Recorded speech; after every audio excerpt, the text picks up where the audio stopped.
Très heureux de vous savoir nombreux en train de regarder RTCI. Bienvenue à cette nouvelle session des news.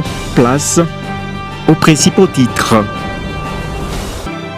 Pas de repos, pas de divertissement pour certains enfants en âge scolaire à Kasumbalesa pendant cette période de congé de Pâques. Ces enfants, dont l'âge varie entre 10 et 16 ans, s'adonnent au commerce ambulant, courant ainsi de graves risques. Les uns exercent des activités pour accompagner leurs parents dans la maximisation des recettes et d'autres pour payer leur scolarité. Jacquemaine Chabani a lancé mercredi 9 avril 2025 à Lubumbashi dans la province de Haut-Katanga la campagne de vulgarisation des textes légaux régissant les comités provinciaux et locaux de sécurité. Selon le vice-premier ministre de l'Intérieur, cette campagne s'inscrit dans le cadre des arrêtés ministériels du 4 novembre 2025 qui précisent les mesures d'application du décret numéro 22/44 d'ici décembre 2022 instituant ces comités. Le prix de la moto a connu une hausse, une flambée attribuée à la multiplicité des taxes dont les taxes de la SNPR instaurées depuis 2021. Les exploitants de mototaxis plaident pour l'annulation de cette taxe, une lourde charge sur leurs activités. Voilà tout pour les sommaires. Les détails, c'est dans un instant. En fait, nous sommes heureux d'abord et nous disons merci à Dieu pour cette grande activité dont tu as fait allusion. C'est notre célébration 10 ans d'existence que nous avons dénommée Ebenezer. Ebenezer qui veut dire jusqu'ici le Seigneur nous a secourus. Au travers de cette activité, nous avons 3 grands temps que nous organisons. Ce sera le 20 que nous ouvrons. Le 20 là, c'est le jour de notre anniversaire parce que notre église est née le jour de la Pâque. C'est un jour emblématique pour nous. Nous ne pouvons pas passer inaperçu ce jour. Alors nous allons célébrer avec les enfants de Dieu, les amis et connaissances, le corps de Christ. Ils seront tous avec nous. Nous allons manger notre gâteau d'anniversaire. Et puis le séminaire va se poursuivre. Le 27, ça sera le jour J, le dernier jour où nous allons célébrer le nom de l'Éternel parce qu'il y aura la consécration des serviteurs de Dieu. Nous allons consacrer les pasteurs, les prophètes, les anciens, les diacres, ainsi que les évangélistes. Et nous allons coiffer cela avec une grande activité dénommée soirée des galas. Soirée des galas, c'est une soirée d'honneur dans laquelle nous allons honorer les personnes qui nous ont accompagnés le long de ce parcours, des gens qui ont été des témoins oculaires et oculaires.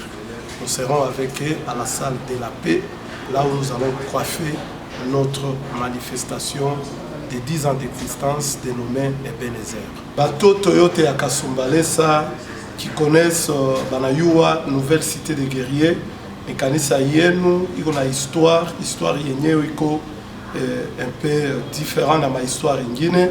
Tunamialika mwe bote tu célébrer na mweye i shiku munene ya le 20 avril 2025 yenyewe ikunonesha 10 ans d'existence yetu ni shiku munene. Tunamialika séminaire kubwa na batumishi ya Mungu bawezo batakaribia ndio tukomemore ile shiku, mais d'une manière spéciale tunaita batoto bote ya Kasumbalesa, batoto ya Mungu.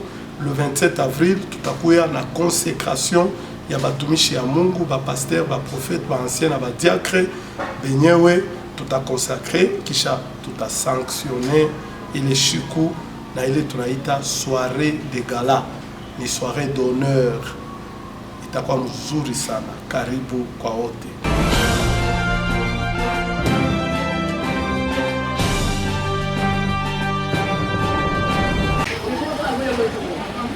Les sourires des enfants en âge scolaire sont remplacés par les fatigues et leurs jeux par le labeur. À Kasumbalesa, ces enfants dont l'âge varie entre 9 et 16 ans s'adonnent aux travaux durs. Certains sont sur un soleil pénible en train de vendre les légumes et autre chose. Ces enfants disent être contraints à exercer ces activités pour contribuer à la maximisation des recettes journalières. D'autres disent le faire pour avoir l'argent à payer à l'école après cette détente de Pâques. Ces enfants courent plusieurs risques.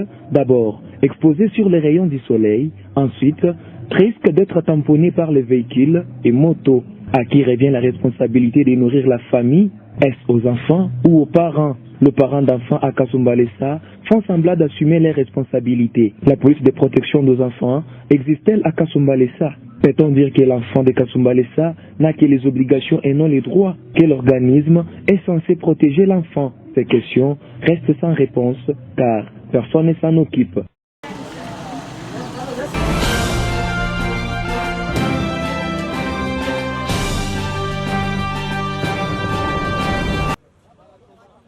Le prix des motos connaît une hausse inquiétante à Lubumbashi, suscitant frustration et incompréhension parmi les motocyclistes. Alors qu'elles s'est vendues auparavant entre 850 et 1050 $, les motos coûtent désormais entre 1150 et 1250 $. Une flambée que plusieurs sources attribuent à la multiplicité des taxes, en particulier à une taxe jugée opaque, la dénommée taxe CNPR en vigueur depuis 2021. Zamani tunaanza kuuza moto mu $950, ma $900. Sasa leo tunauza $1200, $1250. Na hii ma transport yetu ya ma 1000 fois, 2000 fois, 3000 fois. Ndio kupata $1200.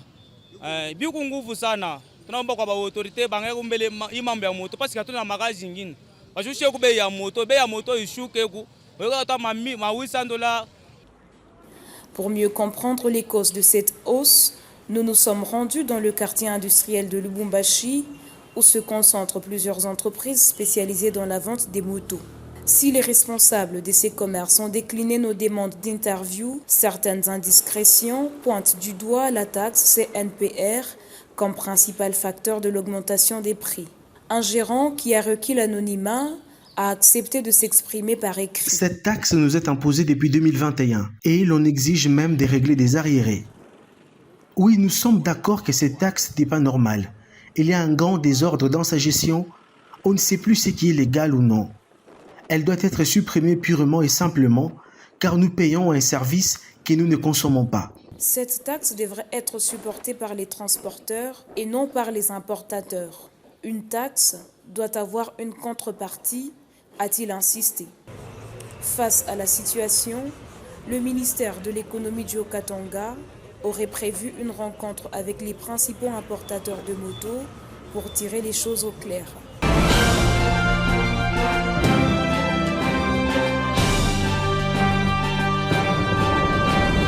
Pendant près d'une semaine, 450 membres des comités provinciaux et locaux de sécurité du Haut-Katanga ont été sensibilisés sur la gouvernance sécuritaire à l'initiative du ministère national de l'Intérieur et Sécurité. Au cours de ces assises, les participants ont été outillés sur les innovations du décret numéro 22/44 du 6 décembre 2022 portant création, organisation et fonctionnement des comités provinciaux et locaux de sécurité. Je voudrais mettre en exergue l'engagement pris par le président de la République, chef de l'État, son Excellence Félix-Antoine Tshisekedi Tshilombo, engagement de faire de la sécurité l'un des volets prioritaires de son programme d'action quinquennal. Pour sa part, le vice-premier ministre de l'Intérieur et Sécurité a relevé l'importance capitale de cet atelier qui arrive au moment où la RDC fait face à un défi sécuritaire majeur dans sa partie orientale. Jacques Chabané-Louko a aussi indiqué que ces assises rentrent dans le cadre du deuxième pilier du programme d'action du gouvernement national qui repose sur la protection du territoire national et la sécurisation des personnes et leurs biens. La vision du président de la République, telle que traduite dans le deuxième pilier du programme d'action du gouvernement, fait de la réforme du secteur de sécurité l'une des principales priorités du pays. Suivra la remise des textes légaux sur la création, l'organisation et le fonctionnement des comités provinciaux et locaux de sécurité ainsi que des brevets de participation.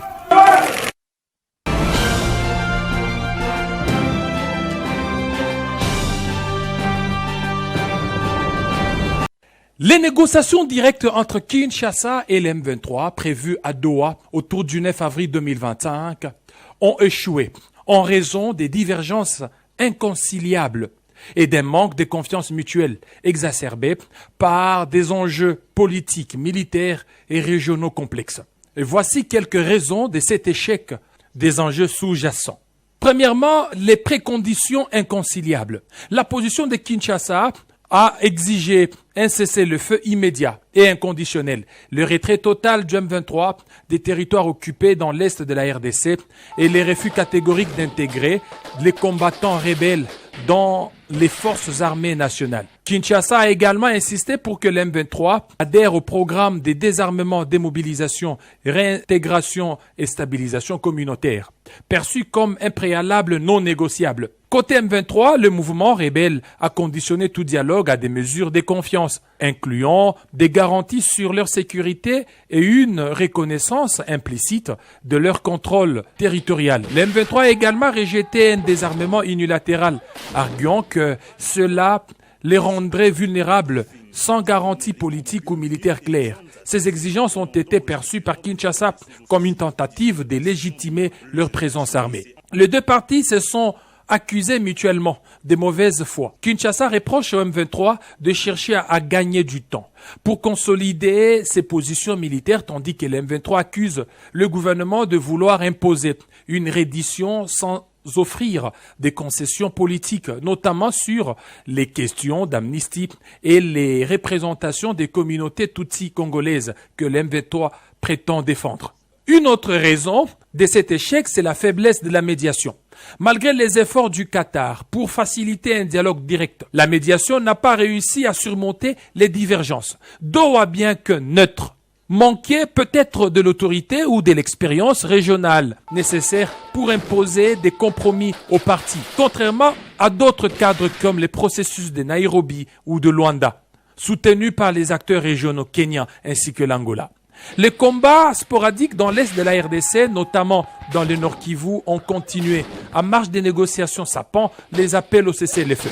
Chaque camp semble vouloir maintenir une pression militaire pour renforcer sa position à la table des négociations, ce qui a rendu tout accord immédiat improbable. Les enjeux sous-jacents, souveraineté, intégrité territoriale. Pour la République démocratique du Congo, céder aux demandes du M23 équivaudrait à reconnaître une perte de contrôle sur une partie de l'Est de la RDC, un précédent dangereux face à d'autres groupes armés actifs dans la région. Le gouvernement cherche à réaffirmer son autorité nationale, notamment après des années de critiques sur son incapacité à sécuriser l'Est de la RDC. L'échec des négociations de Doha reflète un manque de volonté politique pour surmonter les divergences aggravées par des dynamiques régionales et des intérêts divergents. Les préconditions rigides de Kinshasa et du M23, combinées à l'absence de confiance à l'influence du Rwanda, ont bloqué tout progrès. Les enjeux vont au-delà du simple conflit armé, touchant à la souveraineté, aux identités communautaires, aux ressources et à la géopolitique régionale. Un règlement durable nécessiterait un cadre de négociation plus inclusif, impliquant les acteurs régionaux et abordant les causes profondes du conflit, notamment via un dialogue sur la gouvernance et la réconciliation.